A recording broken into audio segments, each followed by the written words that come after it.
Racist cop attacks. Black man in court turns pale when she learns his true identity. The night was quiet in downtown Nashville, Tennessee, the kind of stillness that made every small sound feel louder. Lieutenant Karen Dobbs sat in her patrol car, watching from the corner of West End Avenue. She wasn't looking for anything in particular, just keeping an eye on things. That's what she told herself, at least. Then she saw him, a tall black man, dressed in a dark tailored suit, walking along the sidewalk near a high-end boutique. Something about him made her pay attention. Maybe it was the way he moved, not in a rush, not hesitant, just sure of himself. She didn't like that. She flicked on her headlights and rolled the car forward. As she pulled up beside him, she leaned out the window. "You live around here?" she asked, her voice carrying the weight of suspicion. The man turned his head slightly, meeting her eyes. "Excuse me?" His tone was even. Not defensive, not hostile, just calm. Karen didn't like that either. "It's a simple question." She stepped out of the car. "You match the description of a suspect we're looking for." That wasn't true, but it was all the justification she needed. The man sighed, slow and deliberate. "I'd like to know what description that is." Karen squared her shoulders. "Dark suit, tall, walking in an area that's had recent break-ins." She saw the flicker in his eyes. Not fear, but something else. Annoyance, disbelief. "I see," he said. "Well, I'd be happy to clarify anything. Do you have probable cause to detain me?" Karen clenched her jaw. His tone, too composed, too measured, got under her skin. She was used to people backing down, making excuses, fumbling over their words. He wasn't. "Let's see some ID." The man hesitated. Not because he didn't have it, but because he knew exactly where this was going. And he was right. Before he could reach into his pocket, Karen took a step forward. "Hands where I can see them." He exhaled, clearly frustrated now. "Officer, this is unnecessary." "Turn around." His shoulders tensed. "Are you arresting me?" "Turn around." He did, slowly, carefully, like a man who had been through this before. She cuffed him, and just like that, it was done. But something felt off. No arguments, no shouting, no threats of a lawsuit, just quiet compliance, like a man who knew this was only the beginning. She didn't realize how right he was.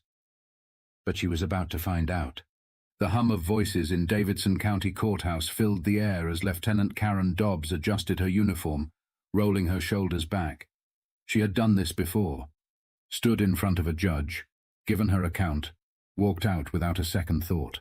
This was just another day, another suspect, another open and shut case. Except it wasn't. Across the room, Terence Lawson sat at the defense table, his posture relaxed, his hands folded neatly in front of him. He didn't look rattled, didn't look like a man on trial. That annoyed her. Karen kept her expression neutral as she took the stand, waiting for the prosecutor to begin. A middle-aged man with thinning hair and a crisp navy suit, he gave her a polite nod before stepping forward. "Lieutenant Dobbs, can you walk us through the night of the arrest?" She cleared her throat. "I was on patrol around 10:30 p.m. I noticed the defendant acting suspiciously near several businesses that had reported recent break-ins." The prosecutor nodded. "And what led you to detain him?" "His behavior. He appeared to be surveying the area, taking his time near closed storefronts. I initiated contact, asked for ID, and he refused to comply." Terence didn't react. He just watched. The defense attorney, a sharp-looking woman in her late 40s, adjusted her glasses and stood up. "Lieutenant Dobbs," she began, flipping through a folder. "Are you familiar with the Fourth Amendment?" Karen felt irritation creep up her neck. "Of course." "Good. Then you understand that an officer needs reasonable suspicion to detain someone. Can you specify what Mr. Lawson was doing that made him a suspect?" Karen stiffened. "As I said, he was loitering near a high-end shopping area late at night." The defense attorney raised an eyebrow. "Loitering? Would you say walking is a crime?" Karen exhaled slowly. "It depends on the circumstances." "Right. So let's clarify those circumstances. Did you witness Mr. Lawson attempt to enter any closed businesses? No, but did he run, hide, display any behavior that suggested criminal intent? Karen hesitated. Lieutenant? No. The defense attorney took a slow step forward, letting the silence settle. Then tell me this. How many people walked down that street that night? Karen blinked. I don't have that number. Did you stop all of them? No, but just him? Karen felt the shift in the room, the quiet, the unspoken questions hanging in the air. Her grip tightened on the edge of the witness stand. The defense attorney didn't press further, not yet. She simply glanced at Terence, then back at the judge. No further questions, Your Honor, for now. Karen swallowed.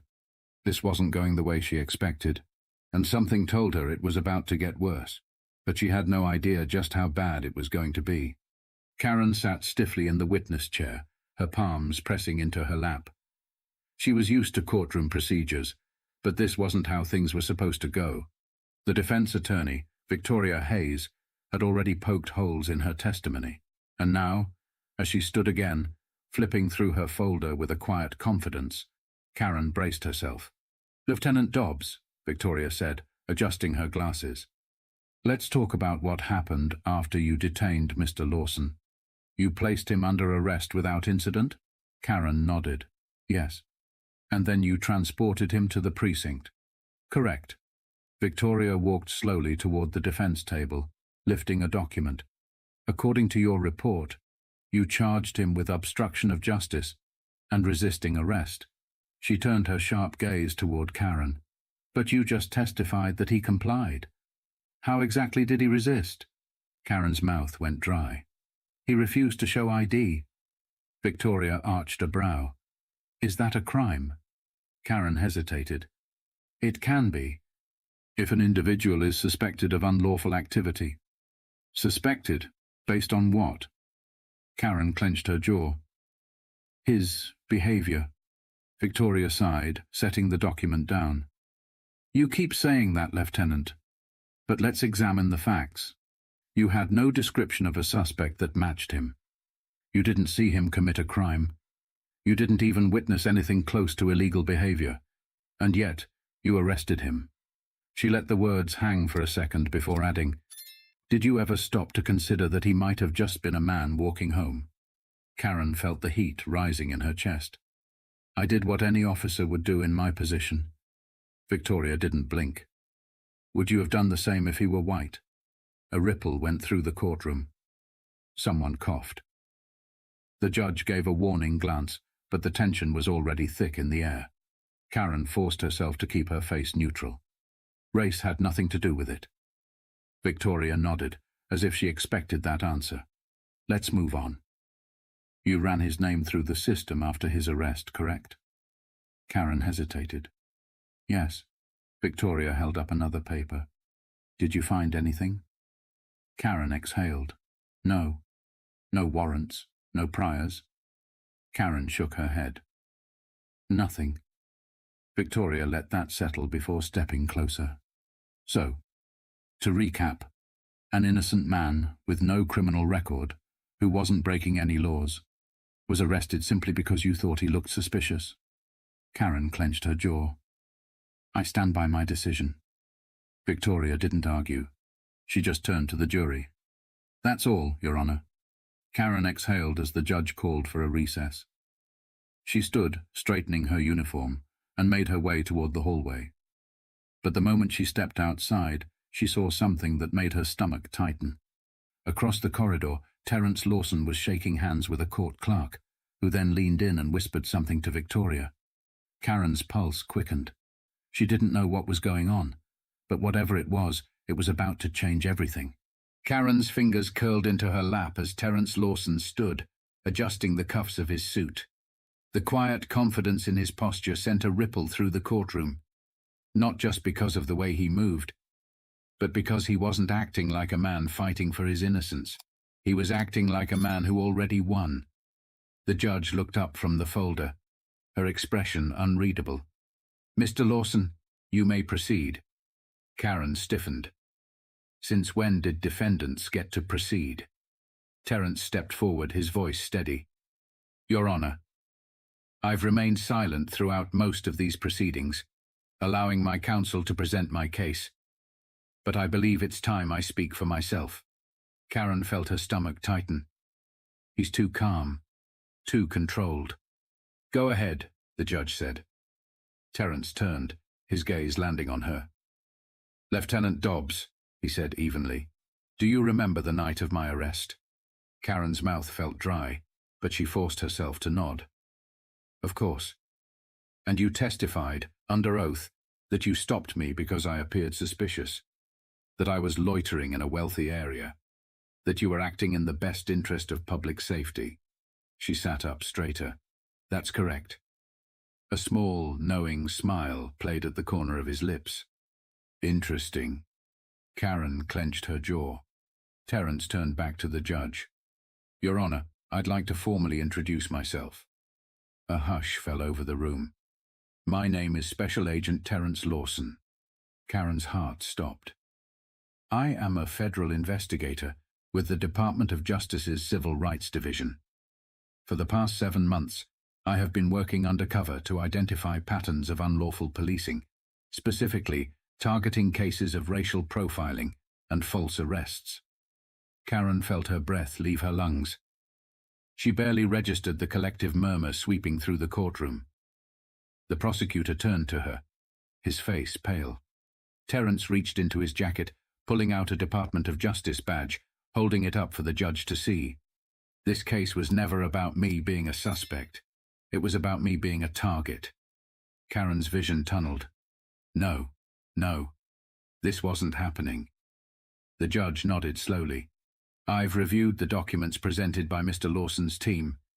It appears this arrest was not only unjustified, but part of a larger pattern of misconduct.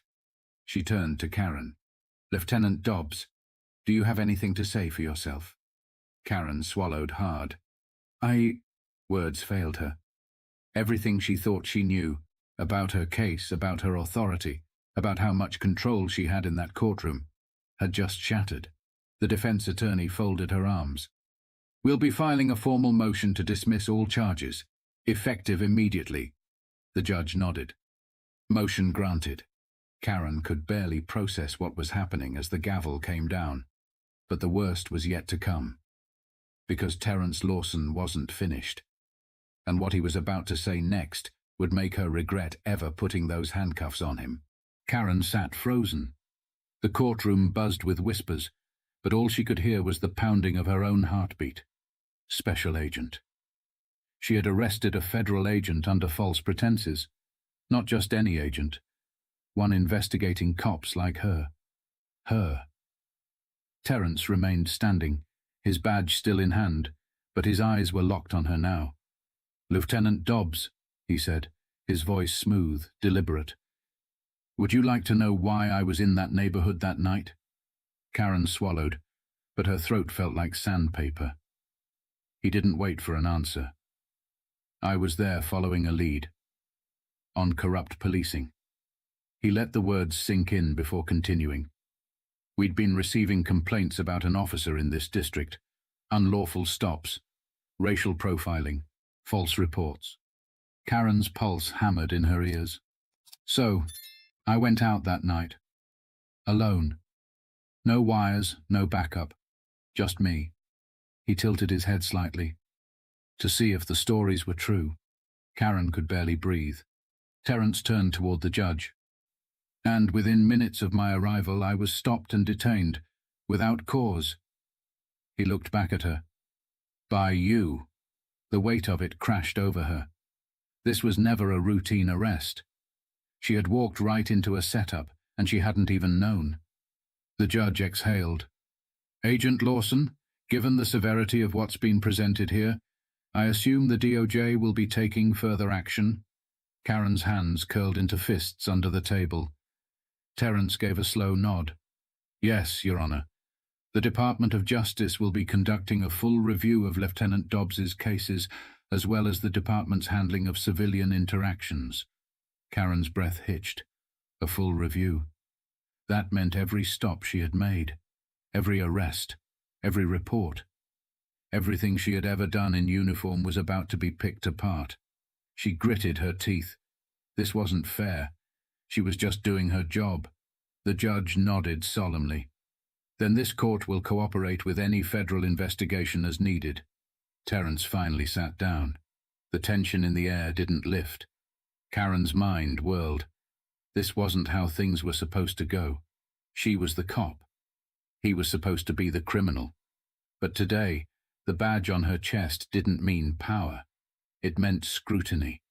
And soon, it might not be hers to wear at all. But the worst part? She wasn't sure she could even argue that she didn't deserve it. Karen's hands felt clammy against the polished wood of the table. The courtroom had quieted, but the weight of what had just unfolded pressed down on her like a vice. She had spent years believing in her own authority, convinced that her instincts were always right, that she could tell who was trouble and who wasn't, that she could justify any decision she made in the name of public safety. But today, she had been the one on trial.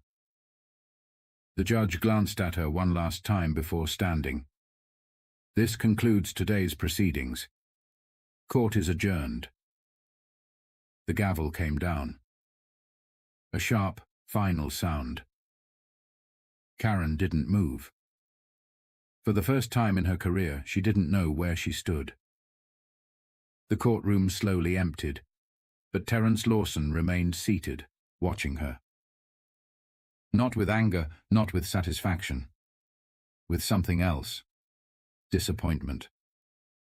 That stung more than anything. As he stood, he slid his DOJ badge back into his jacket and buttoned it smoothly. It didn't have to be this way, Lieutenant. Karen swallowed, but she had no words. Terence shook his head slightly. You don't even realize what you've done, do you? She bristled. I was doing my job. He let out a short breath. No.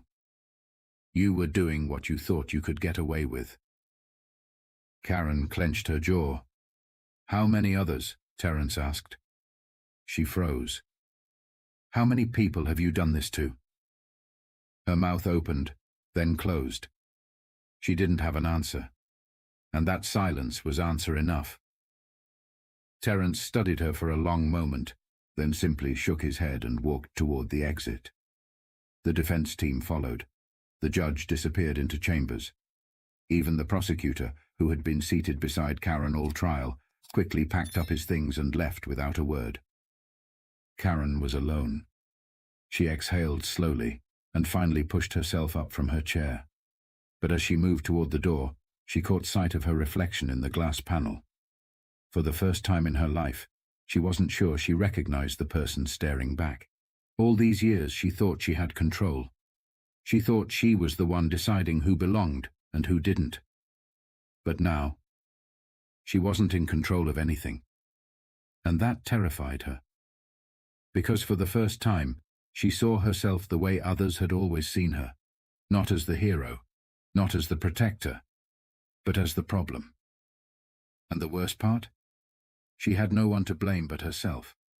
Don't be like her. Power isn't a shield against accountability. If you stay silent when you see injustice, you're part of the problem. Speak up, pay attention, and never assume that authority makes someone right. If you found this story thought-provoking, subscribe for more.